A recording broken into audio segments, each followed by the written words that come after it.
O torneo de fútbol 7 que se celebrará en maio de 2026 contará con máis de 40 equipos e con a gran novidade. Un equipo dos Estados Unidos, o Real Olea de Nova York, participará por primeira vez, un feito que fai que o torneo conte cunha gran proxección internacional. O fútbol 7 segue sendo un referente na zona e este ano chega o esperado torneo de Alevíns con novidades internacionais. O organizador Julio Mariño confirmou a presenza de grupos de renome tanto a nivel nacional como internacional, contando así con máis de 40 equipos a participar. Todos los equipos que participarán, o sea, a nivel de equipos serán cerca de 40 equipos, de toda Galicia está representado el Deportivo y Celta y las mejores canteras del fútbol base de Galicia, y de aquí de la zona pues el Ribeira, el Puebla y más el Noia son los equipos de la zona. Y a nivel canteras profesionales pues está el Real Madrid, está el Villarreal, está el Oviedo, el Rayo Vallecano. Y a nivel internacional, pues este año es la novedad que contamos con un equipo que viene de Estados Unidos, concretamente de Nueva York, el Real Olea de Fútbol Club, que es una academia que lleva Patri Álvarez, que fue un jugador en su momento del Depor y de la cantera del Celta.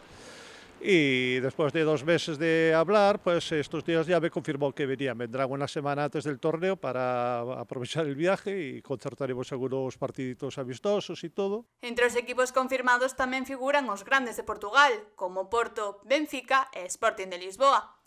E, ademais, a posibilidade de que equipos dos Emirates Árabes Unidos e do Hispania Futsal se unan ao evento.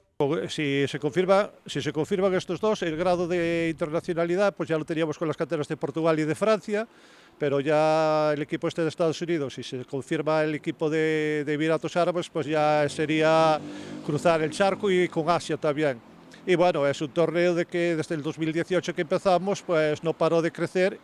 O torneo, que se celebra os días 22 e 23 de maio de 2026 en Cabío, non só é unha cita deportiva, senón tamén solidaria. O recadado destinarase á Fundación Aladina, un centro de día para nenos enfermos de cancro. Que es totalmente por una causa solidaria, que es a favor de la Fundación Aladina, y concretamente pues todo lo que se recaude una vez de que se pague el torneo pues va para el proyecto piloto, el proyecto estrella de la Fundación, como es la Casa Aladina, que es un centro que van a empezar a crear en el distrito de Hortaleza, en Madrid, una extensión de 15.000 metros cuadrados y 15 millones de presupuesto financiados por la Fundación Aladina, y que es el centro de día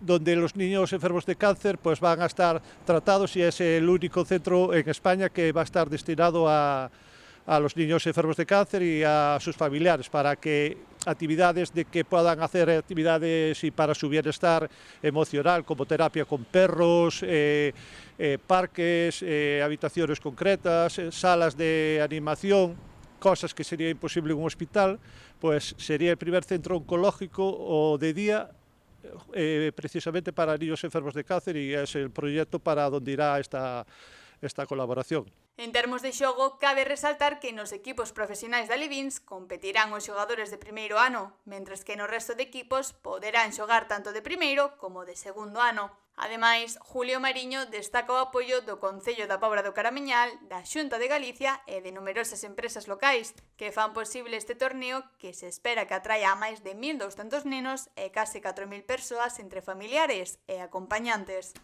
Dentro de sus posibilidades pues ayuda, ¿no? Y es de agradecer, porque sin ellos sería imposible. O torneo de fútbol 7 de Alevíns promete ser, unha vez máis, un evento de grandes emocións e solidariedade que non só visibiliza o talento xuvenil, senón tamén a importancia de apoiar boas causas.